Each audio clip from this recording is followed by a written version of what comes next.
Good afternoon, everyone. So now we're going to move into writing our introductions. I'm going to model for you how to write a narrative introduction using the criteria that we set up yesterday. And also I've got this brainstorm that I created during the language experience. This one is my version. We're going to be using the ones that you created today, tomorrow, and you guys can write your own introductions. All right. So before we begin, I want to get everyone thinking about why we write narratives.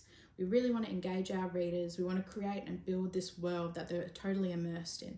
So what we're going to do is use lots of descriptive language. We've got all of our inspiration and everything up on our brainstorms. And so we've got to make sure that we get through all of our details that we need to do written out on our criteria. So we really want to set the scene, introduce the character, and hook in our readers as well. Okay, so for the purpose of my narrative, I really want to introduce my character Anna, who she's feeling angry and frustrated. The scene is set on a beach where she's looking for her younger brother.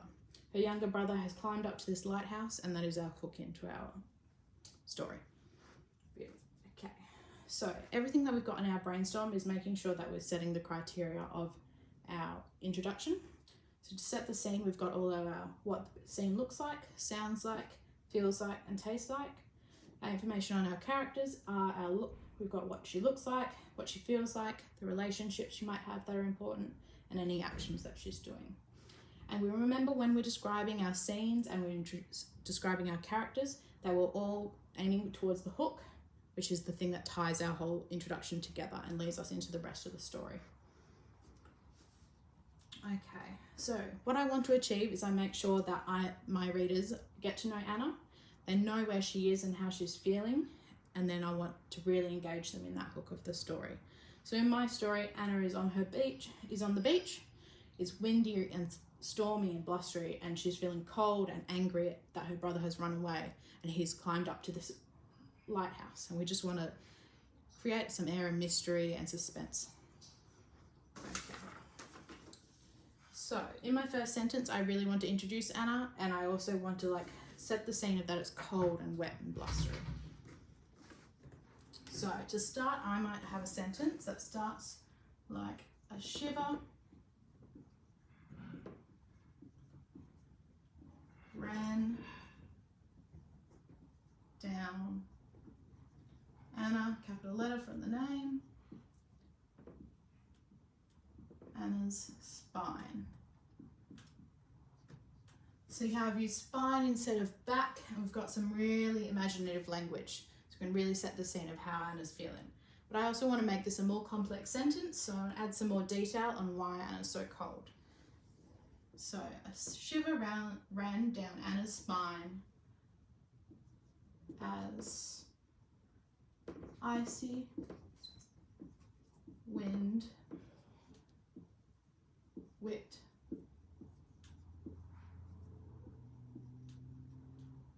around her.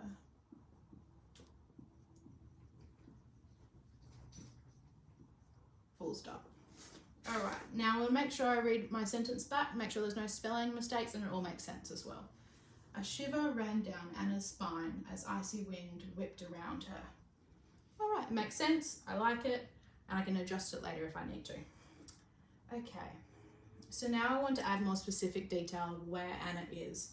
I want to look at my brainstorm, see if there's any buzzwords that I want to be using for this next sentence. So I'm looking at my scene. What does it sound like? It's crashing waves, thunder, stormy, rocks, taste salty. I like this idea that really affects how Anna's feeling. So I'm going to look at this next sentence. Okay. She, start of the new sentence, capital letter. She could taste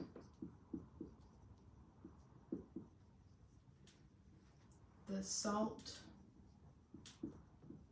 on her lips as the roaring waves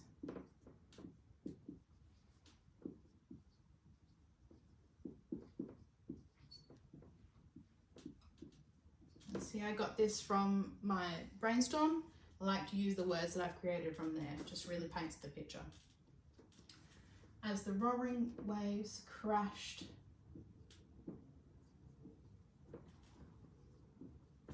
onto the rocks. So I could stop here, but I'm also going to add more detail. I'm going to give a name to this beach as well. Onto the rocks of, what did I think I was going to call it again? Longreach. Capital letter because this is the name of a place. Longreach. And I'm going to do Bay. Longreach Bay. She could taste the salt on her lips as the roaring waves crashed onto the rocks of Longreach Bay.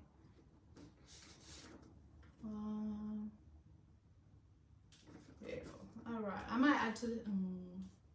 I might keep going with this sentence actually, because I like this idea of the spray coming off of the rocks as well. I'm going to change that full stop to a comma. Spraying. And I can include some idea about what kind of day, what type of day it is as well. Spraying the ice,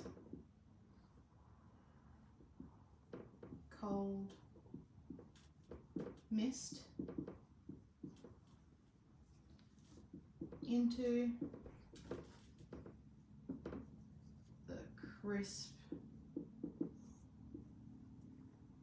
winter night.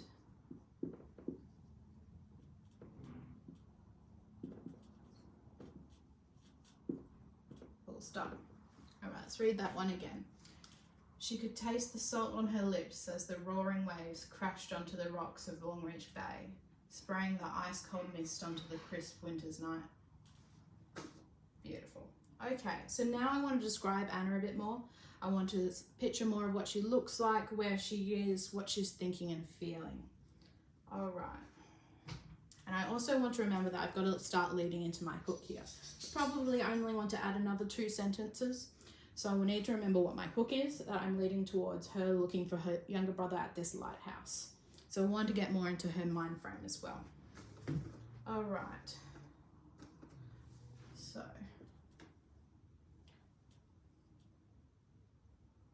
Standing.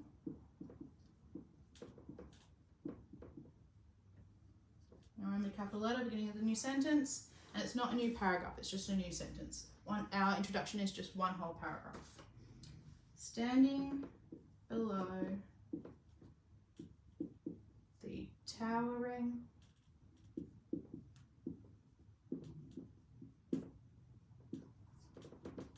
cliff face.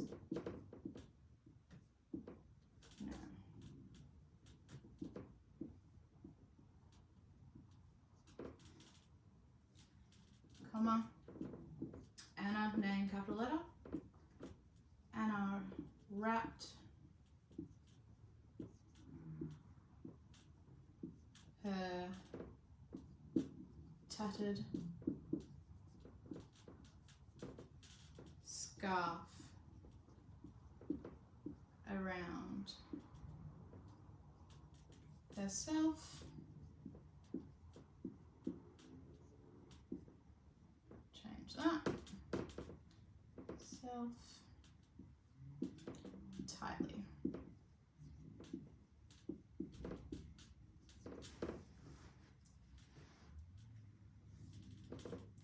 Standing below the towering cliff face, Anna wrapped her tattered scarf around herself tightly. Let's keep going more about how she's feeling. Angrily, she muttered.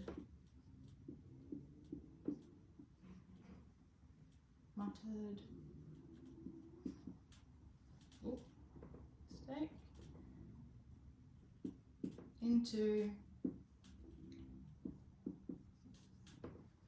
She muttered into the wind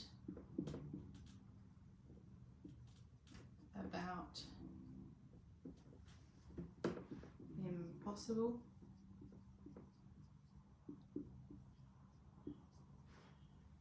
Younger brothers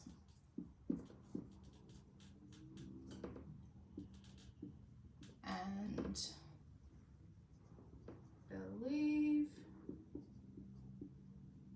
believing in urban legends. I have to double check the word legends because it's one that I know I always get wrong. Yeah, we're all good. And that's the end of my sentence. Another full stop. I'm going to read over it again. Angrily, she muttered into the wind about impossible younger brothers and believing in urban legends. That leads into why Anna's how she's feeling, and possibly that she's frustrated with her younger brother. Okay, so I've got my last sentence here. I really want to make it as descriptive as possible, really hook in my audience as well. Okay. Clutching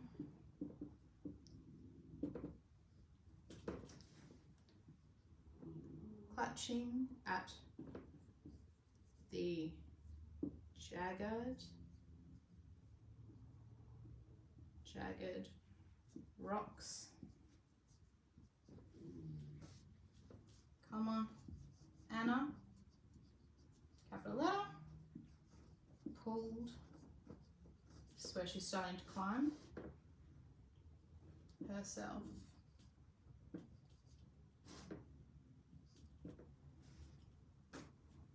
up, comma. See, I could stop here, but I want to really keep going and make this as descriptive as possible. So up, higher, and higher. Beautiful. Climbing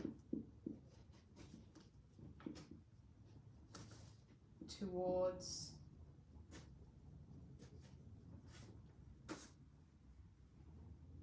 the boarded up. I could say abandoned, but I quite like the image of borders all over the lighthouse. Boarded up lighthouse.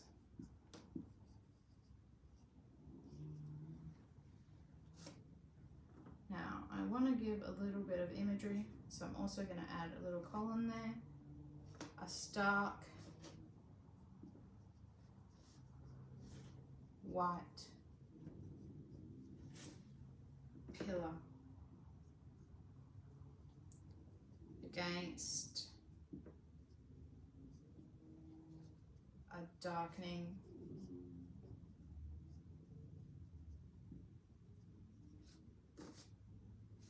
night sky.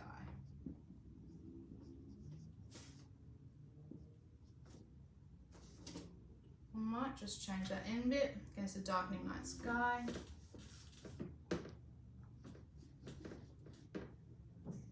Against, I might change this last bit. A stark white pillar against the, make it more factual, the darkening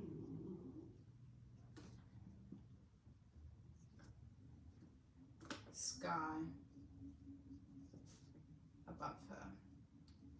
Makes the character feel like you're looking up at it. All right, full stop.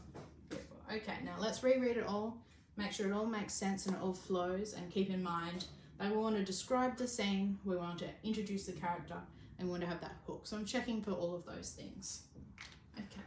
A shiver ran down Anna's spine as icy wind whipped around her. She could taste the salt on her lips as the roaring waves crashed onto the rocks of Longreach Bay, spraying the ice-cold mist into the crisp winter night.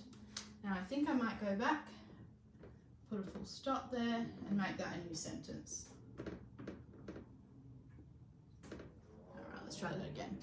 She could taste the salt on her lips as the roaring waves crashed onto the rocks of Longreach Bay, spraying the ice-cold mist into the crisp winter night. I feel like that works better. Standing below the towering cliff face, Anna wrapped her tattered scarf around herself tightly. Angrily, she muttered into the wind about impossible younger brothers and believing in urban legends. Clutching at the jagged rocks, Anna pulled herself up higher and higher, climbing towards the boarded-up lighthouse, a stark white pillar against the darkening sky above her. Beautiful. All right. So double check. Have we just set the scene? Yeah, with roaring waves crash. She's at the beach. I feel like that it really paints this picture.